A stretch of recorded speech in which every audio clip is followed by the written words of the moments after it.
ಈಗ ನಮ್ಗೆ ಅಲ್ಪಸಂಖ್ಯಾತರಿಗೆ ಆಗಿರೋದು ಮೋಸ, ಇದು ಮೋಸನೇ ಆಗಿರೋದು. ನಾವು ಇಷ್ಟು ವರ್ಷ ದುಡ್ಕೊಂಡು ಬರ್ತಿದ್ದೀವಿ, ಎಲ್ಲ ಜಿಲ್ಲೆಯಲ್ಲಿ ಕೇಳಾಕತ್ತಾರೆ ಟಿಕೆಟ್ ಮುಸಲ್ಮಾನರಿಗೆ. ಇವ್ರದ್ದು ಹಣ ಬಲ ಎಲ್ಲ ತೋರಿಸಿ ಟಿಕೆಟ್ ತಂದಾರೆ. ಅವ್ರಿಗೆ ತಕ್ಕ ಉತ್ತರ ಈ 26 ಚುನಾವಣೆಯಲ್ಲಿ ತೋರಿಸ್ತೀವಿ. ಮತ್ತು 28ರಲ್ಲಿ ನೀವು ನೋಡ್ರಿ, ಯಾವುದೇ ಕಾರಣಕ್ಕೂ ಕಾಂಗ್ರೆಸ್ ಪಕ್ಷ ಬರಲ್ಲ, 28ಕ್ಕೆ ಬರಲ್ಲ. ಇದೇ ಲಾಸ್ಟ್. ನಾವು ಹಗಲೆಲ್ಲ ದುಡ್ಕೊಂಡು ಬರ್ತಿದೀವಿ ಪಾರ್ಟಿಗೆ.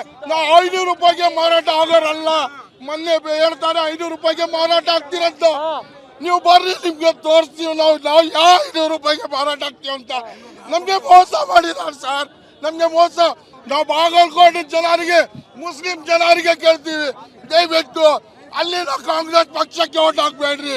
ಬರೀ ಕಾಂಗ್ರೆಸ್ ಪಕ್ಷ ನಮ್ಗೆ ಓಟ್ ತಗೊಳಕ್ ಇಟ್ಕೊಂತಾರೆ, ನಮ್ಗೆ ಅಧಿಕಾರ ಕೊಡಲ್ಲ. ದಯವಿಟ್ಟು ಎಲ್ಲ ಮುಸಲ್ಮಾನರಿಗೆ ಕೇಳ್ತೀನಿ, ಈ ಸಲ ಕಾಂಗ್ರೆಸ್ ಪಕ್ಷಕ್ಕೆ ಧಿಕ್ಕರಿಸಿ ಬೇರೆ ಬಿಜೆಪಿ ಬಂದ್ರೆ ತೊಂದರೆ ಇಲ್ಲ. ಬಿಜೆಪಿ ನರೇಂದ್ರ ಮೋದಿ 2014ರಲ್ಲಿ ಅದಾರೆ, ಏನಾಗ್ತಿಲ್ಲ ನಮ್ಗೆ. ಬಿಜೆಪಿಯಿಂದ ಮೋಸ ಆಗ್ತಿಲ್ಲ, ನಮ್ಮವ್ರು ಎದುರ್ಸಾಕತ್ತಾರೆ, ಏನಾಗಲ್ಲ. ದಯವಿಟ್ಟು ನಾವು 500 ರೂಪಾಯಿಗೆ ಮಾರಾಟ ಆಗಲ್ಲ. ಈ ಸಲ ನಾವು ಉತ್ತರ ಕಟ್ಟ ತೋರ್ಸೇ ಸರ್.